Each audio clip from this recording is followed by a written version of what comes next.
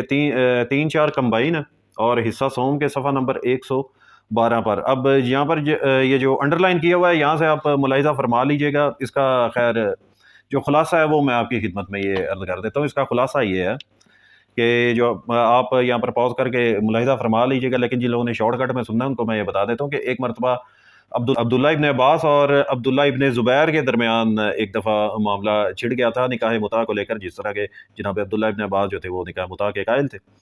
ٹھیک ہے. تو ایک مرتبہ ابن زبیر نے یہ خطبہ دیتے ہوئے ان کو یہ ٹونٹ کیا تھا کہ ابن زبیر نے خطبہ دیتے ہوئے کہا کہ ان لوگوں کا کیا حال ہوگا جو متع کے متعلق فتوے دیتے ہیں. ٹھیک ہے. اب جب یہ بات ان کو پتہ چلی اور متع کے جب جناب ابن عباس کو پتہ چلی تو انہوں نے کہا، اور متع کے متعلق جو تو نے کہا ہے اس کے متعلق اپنی ماں سے پوچھ کے وہ تجھے بتائے گی. یعنی جب جناب ابن عباس کو اس چیز کا پتہ چلتا ہے تو وہ ابن زبیر کو کہتے ہیں کہ تم اپنی ماں سے پوچھو، وہ تمہیں بتائے گی کہ نکاح متع کیا تھا یا کیا نہیں تھا. اور انہوں نے یہ بھی کہا تھا کہ کیونکہ متع کی پہلی انگیٹھی اس انگیٹھی سے روشن ہوئی جو کہ تیرے ماں اور تیرے باپ کے درمیان تھی. یعنی انہوں نے کہا کہ جو سب سے پہلا جو متع تھا وہ آپ کی ان کی جو والدہ تھیں، یعنی ان کی والدہ محترمہ نے ان کے والد کے ساتھ کیا، اور اسی متع کے نتیجے میں یہ شاید یہی پیدا ہوئے. ٹھیک ہے، تو اب آگے نیچے ابن زبیر اس پر خاموش ہو گئے، یعنی جب انہوں نے تفصیل اس کی بتائی ابن زبیر اس پر خاموش ہو گیا اور وہ اپنی ماسما کے پاس چلا گیا اور اسے ان باتوں کی اطلاع دی تو اس نے کہا کہ بیٹے اس نے صحیح کہا، یعنی کہ صحیح بات ہے. ٹھیک ہے جی. اب آگے نیچے لکھتے ہیں کہ نیز حضرت عمر کا یہ قول بھی ذکر کیا کہ رسول کریم صلی اللہ علیہ وسلم کے زمانے میں تھا، اگر میں اسے پہلے منع کیا ہوتا تو اس کے کرنے والے کے ساتھ ایسا سلوک کرتا کہ، اور جابر سے روایت ہے کہ ہم نے رسول اللہ صلی اللہ علیہ وسلم کے زمانے میں حضرت ابو بکر کی خلافت میں اور حضرت عمر کی خلافت کے شروع کے زمانے میں مطاع کیا تھا. یعنی یہاں پر یہ حضرت عمر اس چیز کا وہ خود بھی اعتراف کر رہے ہیں کہ یہ تو نبی علیہ الصلوۃ والسلام کے زمانے میں ہوا کرتا تھا اور اس کے بعد حضرت ابو بکر کے دور حکومت میں بھی ہوتا تھا، تو اس وجہ سے وہ اتنی زیادہ سختی نہیں کرتے تھے لیکن پابندی انہوں نے لگائی تھی. تو کچھ لوگ جو تھے وہ حضرت عمر کے اجتہاد کو ان لوگوں نے قبول کر لیا اور کچھ لوگوں نے اللہ کے فرمان اور سرکار مصطفیٰ صلی اللہ علیہ وسلم کے فرمان کو پکڑ لیا، اور جنہوں نے سرکار مصطفیٰ علیہ الصلوۃ والسلام اور اللہ تعالیٰ کے فرمان کو پکڑا وہ بعد میں اس کے جواز کے قائل تھے، اور جن لوگوں نے قرآن اور حدیث کو ترک کر دیا ان کے نزدیک یہ ناجائز ہو گیا، جن میں یہ اہل سنت حنفی دیوبندیوں کی یہ جو اپنا مفتیہ ہے حریم شاہ، ان کا شمار بھی انہی لوگوں میں آتا ہے. تو اب اللہ تعالیٰ آپ تمام سب حضرات کو حق بات قبول کرنے کی توفیق عطا فرمائے،